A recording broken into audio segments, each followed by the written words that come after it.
Así pues, señoras con señores, dice Isaac Bentov, cuando algo se mueve tan rápido que su desplazamiento casi no emplea tiempo, decimos que se mueve a una velocidad casi infinita, que es el punto del movimiento pendular, sea el de arranque, sea el de llegada, en el que usted se queda parado y en ese momento deja de existir, porque sin movimiento no hay materia. ¿Dónde está usted cuando se queda en ese momento parado? ¿Es el astral? ¿Es ese momento en el que usted sueña? ¿Desaparece de su cuerpo? Tampoco. Tampoco. El astral también es un mundo orgánico y material. Si bien a otro nivel de frecuencia vibratoria, pero todavía no estamos hablando de la realidad absoluta, ni en el astral, ni en el mental, ni en el intuitivo causal. Existe un mundo espiritual, inaccesible a nuestra propia realidad. No llegaremos nunca, a través de nuestro sustrato intelectual, a poder ni tan siquiera imaginarlo. Pero estamos hablando de capas de cebolla. Bien, decía Bentov, cuando algo se mueve tan rápido que su desplazamiento casi no emplea tiempo, decimos que se mueve a una velocidad casi infinita. Y cuando algo va tan rápido, debe estar presente en todos los lugares a la vez. Siempre les hablo de ese ejemplo de una niña a la que se le había muerto la madre, altamente clarividente, y en el funeral veía a su madre. Pero ¿cómo puedes ver a mamá? Se ha muerto. La veo porque va muy rápido.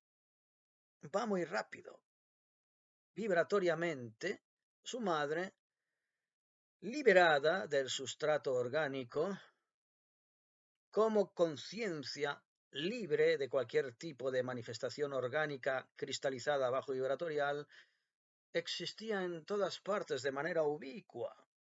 Se acercaba a su naturaleza divina y la niña clarividente la podía ver, la podía percibir. Eso es la omnipresencia, señoras con señores, un nivel de vibración tan alto que existe omnisciente y ubicuamente, como los radios de una rueda, que desaparecen a la velocidad centrifugada de la rueda bajo su capacidad sensorial de observarlos.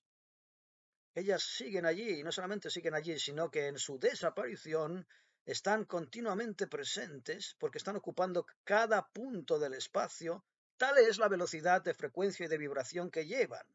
Esa es la ubicuidad y en términos de capacidad consciente sensorial, entendamos la palabra cósmica, hablaríamos de omnisciencia.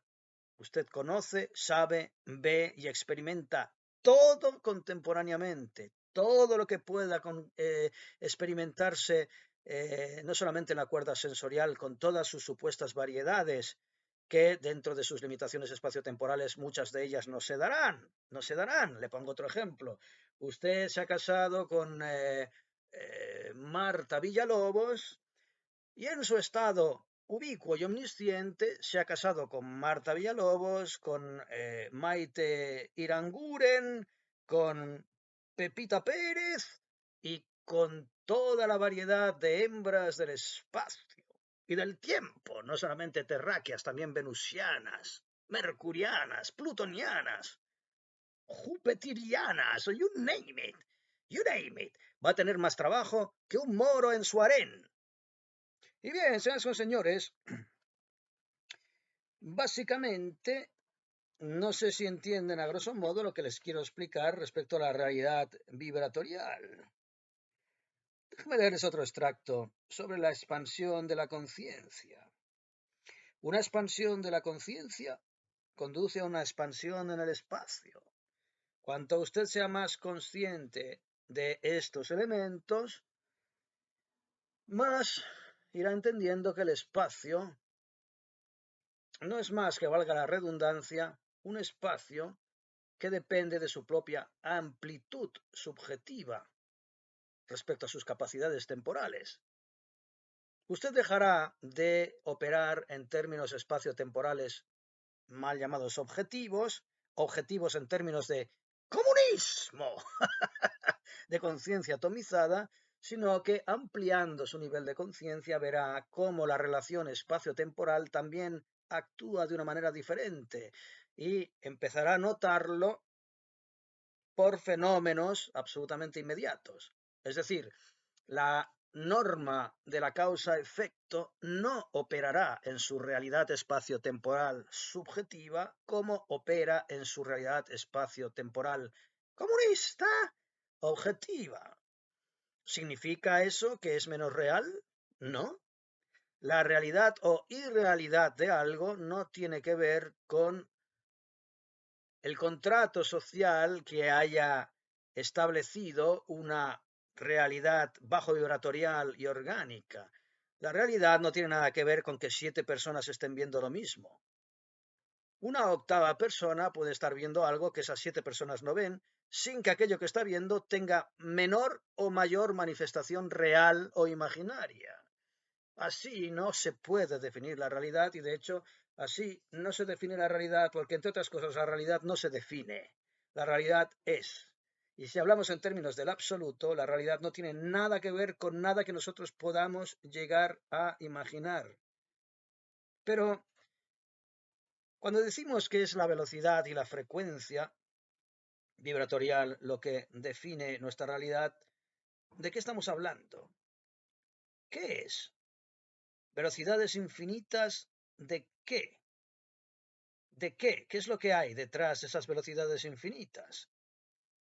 Detrás de la velocidad infinita de una entidad no física está el observador, que es la conciencia pura. Usted, usted. No Pepito Jiménez, no Miguel Villalba, no Brad Pitt, no Johnny Depp, no Bolaños, no sé ni cómo se llama ese cerdo. Perdonen, disculpen. La conciencia, que va más allá de la identidad, del espacio y del tiempo, el observador. Mientras que el cuerpo físico pierde su definición en el espacio, con la entropía envejecemos y morimos, ese observador, esa conciencia es universal, cósmica, ubicua y omnisciente. Y no entiende ni de vida, ni de muerte, ni de nacimiento, ni de envejecimiento. Es una manifestación en este nivel de conciencia, en este estrato bajo vibratorial cristalizado, material, grosero, zafio. Es una manifestación encarnada en estas leyes naturales de gravedad en la que estamos viviendo, en esta cuerda, que es una de tantas. Pero el observador, usted, que no es su identidad, que no es lo que pone en su carnet de identidad, ni el nombre de su suegra, ni su comida favorita, usted, el observador ubicuo y omnisciente, es un peregrino cósmico que recorre las infinitas cuerdas universales bajo formas inimaginables, igualmente infinitas. Eso es el apagado y el encendido, eso es el movimiento pendular al cual nosotros estamos sometidos en este grado de realidad, que no tiene nada que ver con una realidad absoluta. Por eso todo es cambiante. Por eso usted ni tan siquiera es la misma persona que era hace 5 minutos, no tanto por su estado emocional, que puede cambiar de aquí a aquí en función de su nivel de estrés, de las situaciones a las que se esté enfrentando, emocionales, laborales, etcétera, etcétera. Nunca, nunca es el mismo, ni tan siquiera a distancia de 5 minutos, sino también en términos orgánicos. Dicen que cada 8 años todo su tejido, incluso el óseo, no solamente el dérmico, el cutáneo, cada 8 años su cuerpo está absolutamente regenerado. Sus células ya no son las mismas que eran hace 8 años, ni tan siquiera su propia carcasa orgánica sigue siendo la misma. Usted no existe porque está en continua transmutación, continuo movimiento, porque no existe otra definición más concreta dentro de nuestro bajo estado vibratorial para entender la realidad que el movimiento, la continua transmutación. Por eso en nuestra realidad pendular, tic-tac, tic-tac, hay 2 puntos, inicio y fin, y cada uno los ha llamado de formas diferentes, impulsos, eh, choques anormales los llamaba Gurdjieff, impulsos extras los llamaba Steiner, cada uno a su manera, términos herméticos si quieren, cristianos también. Inicio y fin, puntos estáticos en los cuales usted no existe. A eso se le llama la muerte, el momento en que sus ritmos eh, sus biorritmos dejan de operar, su corazón deja de bombear sangre, su pulmón deja de ejercer el movimiento de inspiración y expiración. ¿Está usted muerto en ese momento? Esa es la muerte orgánica. ¿Qué define la muerte orgánica respecto a usted, que es el observador, que es la conciencia? Nada. Si no es el tránsito a otro nivel de conciencia, otro nivel de manifestación de su propia conciencia. Usted se muda de piel como una serpiente, encapulla y eclosiona como una mariposa que ha sido un gusano de seda. Vuela hacia un nuevo nivel de conciencia, una nueva manifestación de su propia energía que es ubicua y omnisciente y que usted no puede recordar dentro de su sustrato orgánica. Oh, esa es la madre del cordero, señoras y señores. La materia, la existencia material es movimiento, siempre, movimiento. La materia existe en un infinito número de movimientos y de reposos pendulares en que parpadea usted en diferentes ciclos, como un fluorescente. ¿Ha visto usted los fluorescentes de las estaciones o de los lavabos de la Renfe? Que parpadean, que parece que se apagan y se vuelven a encender. Bien, ese es un poco el mecanismo de la cuerda orgánica en la que estamos viviendo, a nivel material y a nivel mental y psicológico. Por eso no existe el equilibrio. Si usted conoce a alguien que se despacha por una persona equilibrada, capaz de reaccionar en cada momento de su vida de la misma manera, es un psicópata, no es un ser humano. Es una alucinación dentro de otra alucinación contra natura, porque no existe nada más antinatural que el estatismo. El estatismo no forma parte de la naturaleza, puesto que todo está vibrando continuamente. Otra cosa es que la vibración sea tan acelerada que usted jamás pueda llegar a percibirla dentro de su grosero estrato orgánico, pero todo se mueve y todo tiene conciencia, todo, desde una piedra hasta una planta, hasta la mesa en la que está usted comiendo, o la silla en la que está usted sentado, o la pantalla de ordenador que está usted mirando ahora mismo, todo tiene un grado de conciencia, de vida, porque la materia es conciencia, sea cual sea su grado de respuesta, su grado de interacción con otro tipo de conciencia, su posibilidad de reproducción, que es así como nosotros hablamos de seres vivos o conscientes. No, si puede comunicar, interactuar con una realidad exterior o reproducirse, entonces es un ser vivo, si no, no. Mentira, mentira. La vida respira por todas partes. Los niveles de conciencia existen allá donde existe materia. Este rotulador es vida, es conciencia, porque es materia, a un grado. Si usted no puede interaccionar de manera coherente con este nivel de conciencia, ese es un problema de su propia limitación consciente, que usted llama superior. Relativamente usted no es superior a este rotulador, en términos de conciencia cristalizada en materia, ni más ni menos. Así pues, señoras y señores, reposo y movimiento es la clave de la existencia. ¿Por qué, pues, entonces, por qué? ¿Por qué nos duele tanto la muerte física? ¿Por qué tememos tanto, ya no nuestra propia muerte física, sino la muerte física de aquellos a los que amamos? Porque en este nivel de conciencia, en esta cuerda material, pensante, que proyecta su propia universalidad y divinidad sobre elementos corpóreos, materiales, bajo vibratoriales, porque ese es nuestro lenguaje, materia, nosotros, en la ley universal del amor, que es unidad, que es empatía pura, acabamos relacionando la materia con sentimientos tan altos, de tan alta vibración frecuencial como son el amor, que es el motor universal y divino. Y acabamos encariñándonos no ya con una madre, con un hijo, sino podemos acabar encariñándonos de forma patológica con un coche o con un muñequito de peluche. ¿Cuántos niños pequeños no pueden salir de casa sin ese muñequito?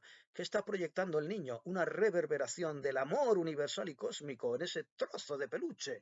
¿Qué está proyectando ese señor en su SEAT 127? Hablando en términos vintage.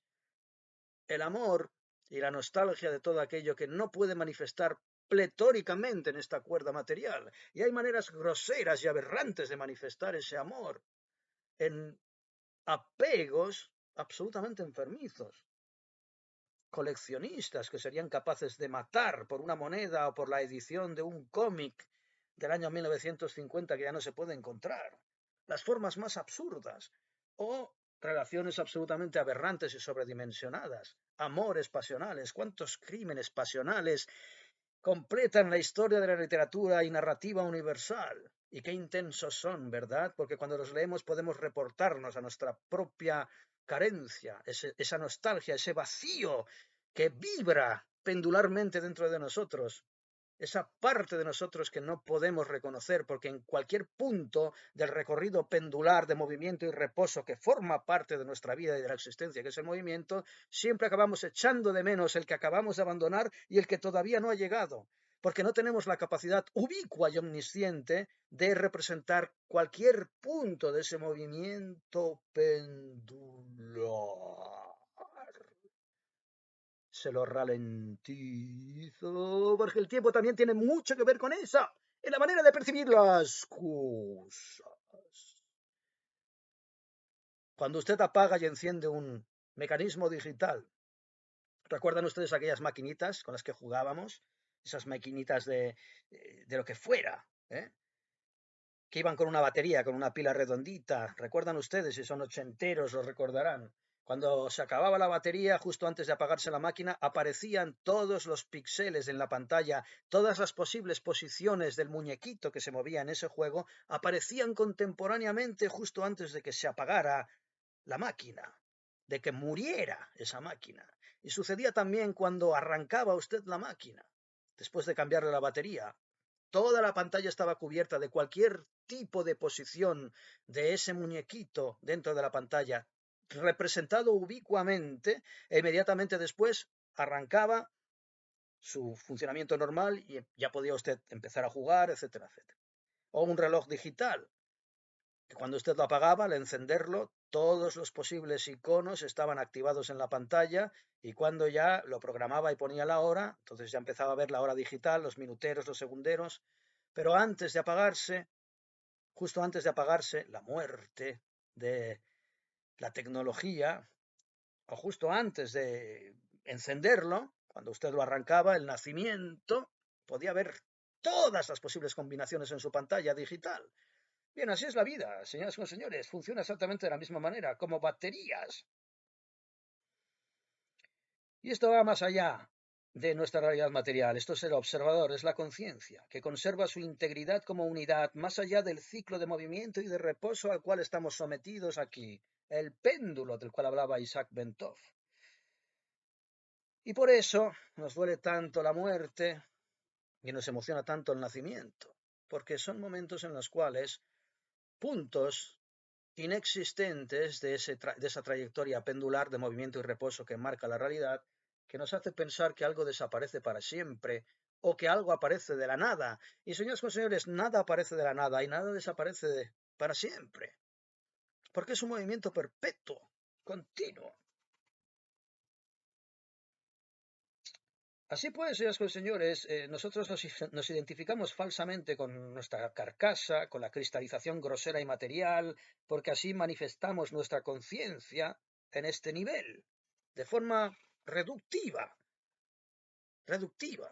cerebral, mental. La mente, el cerebro es un reductor de conciencia. Y la emanación de este nivel de manifestación es el sometimiento a la emoción, que genera miedo y dolor. De ese miedo y de ese dolor que es natural en este concierto bajo vibratorial, se aprovechan algunos para poder manipular nuestro comportamiento. Y ahí podríamos hablar de la situación actual de nuestra sociedad y de la Agenda 2030, pero no voy a entrar por ahí, porque ya saben ustedes lo que pienso. La emanación de este nivel de manifestación es el sometimiento a la emoción. Y la emoción no es representativa de ninguna realidad. Más que la de nuestra forma de manifestar nuestra conciencia divina en este nivel reductivo. Las manifestaciones conscientes del amor se traducen en miedo y dolor, o alegría y tristeza y otras emociones. Por eso somos seres humanos. ¿Cómo nos definimos como seres humanos? A través de nuestras deficiencias, nuestra prisión, la prisión material bajo vibratorial de nuestra conciencia. Superada esta prisión, alegría y tristeza, miedo, dolor, gloria, todo será una visión ubicua y omnisciente, vibrando al unísono.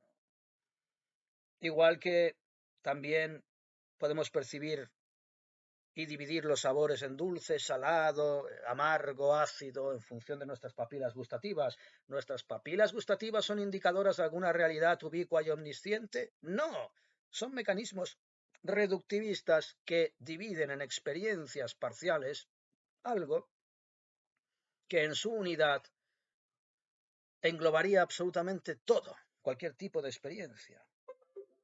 Y esa es, señoras y señores, la realidad mermada, mutilada, manca en la que estamos viviendo. Así pues, mientras nuestros cuerpos oscilan hacia arriba y hacia abajo en este movimiento pendular, a diferentes ritmos, nos dilatamos y nos contraemos sin tener conciencia de ese acontecimiento. Cada sístole, cada diástole, cada inspiración y respiración, nacemos y morimos, aparecemos y desaparecemos, pero es tan frecuente el ritmo pendular, el movimiento que genera realidad, que no somos conscientes de estar naciendo y muriendo continuamente. Podemos intuirlo cuando nos vamos a dormir. He muerto, me despierto, emerjo de nuevo a esta realidad. Podemos intuirlo cuando vemos morir a un familiar, esa experiencia traumática. O cuando nos tenemos que afrontar a nuestra propia muerte. ¿Cómo vamos a reaccionar? Probablemente reaccionemos con menos miedo y ansiedad de la que tememos. Así que yo les invito a tranquilizarse, pero tampoco tengo la potestad de decirlo. Pero lo que es cierto es que nacemos y morimos continuamente y no lo recordamos, de la misma manera en que si pensamos en términos de reencarnación y decimos, ¿por qué no recuerdo yo mis vidas precedentes? O ulteriores, porque eso de que el futuro y el pasado marquen que algo ya ha sucedido y algo tiene que suceder es absolutamente ilusorio. Pudiera ser bien que sus vidas futuras, aquellas que usted todavía no ha experimentado, sean ya su pasado y viceversa. Que su pasado en realidad sea su futuro. ¿Quién le dice a usted que no va de culo por la vida? Yo sí, yo voy de culo, me lo puedo decir claramente. Así pues, señoras y señores, así parpadea nuestra existencia y de esta manera funciona, encerrada y privada de su propia naturaleza ubicua y omnisciente. Y, señoras y señores, dice Bentov también que nosotros podemos describir el nivel de conciencia de una persona por la relación entre su tiempo subjetivo y su tiempo objetivo.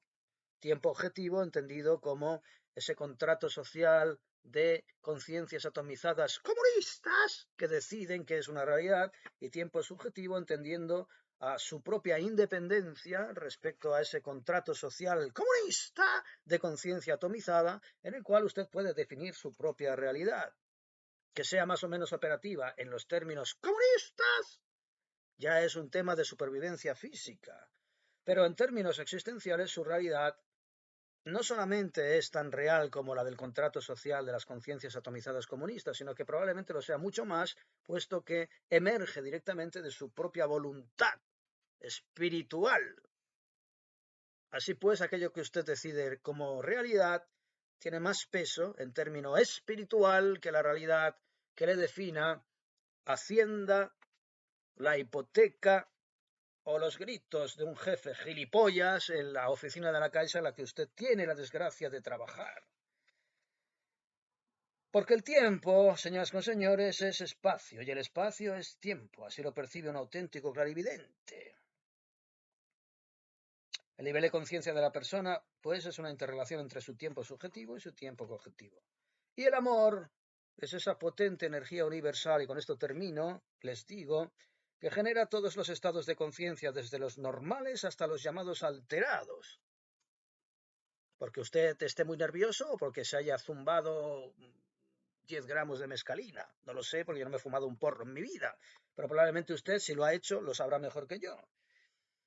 desde los estados normales hasta los llamados alterados. Por eso, bajo un estado intenso de manifestación mental del amor, como pudiera ser el enamoramiento, estoy enamorado. Estoy enamorado y mi cuerpo ni siquiera necesita beber o comer. Fíjense hasta qué punto tengo la capacidad de dar un salto de un nivel de conciencia a otro en el cual puedo incluso independizarme de mi propio sustrato orgánico, hasta cierto punto. Se puede, así como estado alterado de conciencia, acceder más fácilmente a fenómenos que llamamos paranormales. Estando bajo estado de shock o enamorado o en un nivel de ira particular, puede usted acceder a experiencias llamadas paranormales, parapsicológicas, telequinesia, telepatía, todas esas cosas que pasan incluso, por ejemplo, cuando usted está en un funeral, tiene una percepción particular de vibraciones y de frecuencias conscientes que no emanan directamente de usted, pero se convierte en un catalizador capaz de poder percibirlas, fantasmas, psicofonías, etcétera, etcétera, leyes puramente naturales, que si bien no están definidas en este sustrato orgánico, son leyes naturales que funcionan en otros niveles de conciencia. Por lo tanto, los milagros no son algo increíble. Son sencillamente, como decía al abrir el vídeo, transposiciones de leyes naturales que operan en otros niveles de conciencia y no en este. Y usted se tropieza con ellos y no sabe cómo sintetizarlos, cómo aceptarlos, cómo entenderlos, cómo procesarlos. Y se turba y entra en un estado caótico de miedo o de epifanía. Eso ya lo decide usted o su propia naturaleza. La materia, pues, es conciencia en este nivel de frecuencia vibratorio bajo. Toda la materia es un nivel de conciencia, siempre.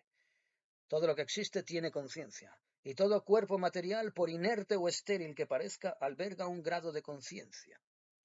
Siempre.